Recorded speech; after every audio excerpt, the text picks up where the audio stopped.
தூத்துக்குடியில் அண்ணாநகர் பகுதி திமுக சார்பில் தமிழக துணை முதலமைச்சர் உதயநிதி ஸ்டாலினின் பிறந்த நாளை முன்னிட்டு 50 தூய்மை பணியாளர்களுக்கு 5 கிலோ அரிசி மற்றும் ரெயின்கோட் உள்ளிட்ட நலத்திட்ட உதவிகளை மாநகர செயலாளர் ஆனந்தசேகரன் வழங்கினார். தமிழக துணை முதல்வர் உதயநிதி ஸ்டாலின் பிறந்த நாள் விழாவினை முன்னிட்டு தூத்துக்குடி வடக்கு மாவட்ட திமுக சார்பில் அமைச்சர் கீதா ஜீவன் ஏற்பாட்டில் பொதுமக்களுக்கு நலத்திட்ட உதவிகள் வழங்கப்பட்டு வருகின்றது. அந்த வகையில் தூத்துக்குடி அண்ணாநகர் பகுதி திமுக சார்பில் தூத்துக்குடி சட்டமன்ற உறுப்பினர் அலுவலகம் முன்பு தமிழக துணை முதலமைச்சர் உதயநிதி ஸ்டாலின் பிறந்த நாளை முன்னிட்டு அண்ணாநகர் பகுதியைச் சேர்ந்த 50 தூய்மை பணியாளர்களுக்கு 5 கிலோ அரிசி மற்றும் ரெயின்கோட்டு உள்ளிட்ட நலத்திட்ட வழங்கும் நிகழ்ச்சி இன்று நடைபெற்றது. இந்த நிகழ்ச்சிக்கு அண்ணாநகர் பகுதி செயலாளர் ரவீந்திரன் தலைமை, மாநகர செயலாளர் SR ஆனந்தசேகரன் கலந்து கொண்டு நலத்திட்ட உதவிகளை வழங்கினார். இதில் மாநகராட்சி கல்விக்குழு தலைவர் அதிர்ஷ்டமணி ரவீந்திரன், வட்ட செயலாளர்கள் செந்தில்குமார், பாலு, சுரேஷ், வட்ட நிர்வாகிகள் கார்த்திகேயன், அன்பு, கோகுல்நாத், ரவிக்குமார் உள்ளிட்டோர் கலந்து கொண்டனர்.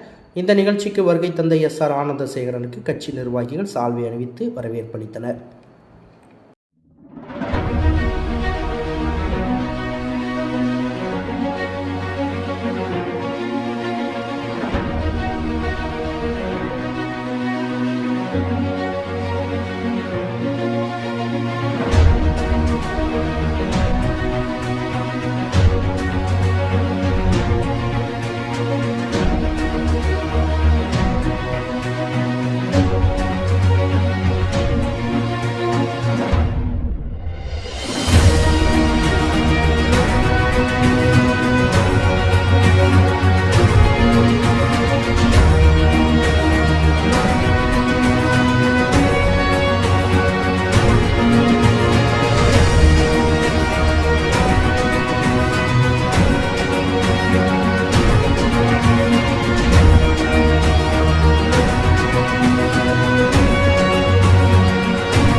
செய்திகளை உடனுக்குடன் தெரிந்து கொள்ள உங்கள் கரம் டிவியை சப்ஸ்கிரைப் செய்யுங்கள்.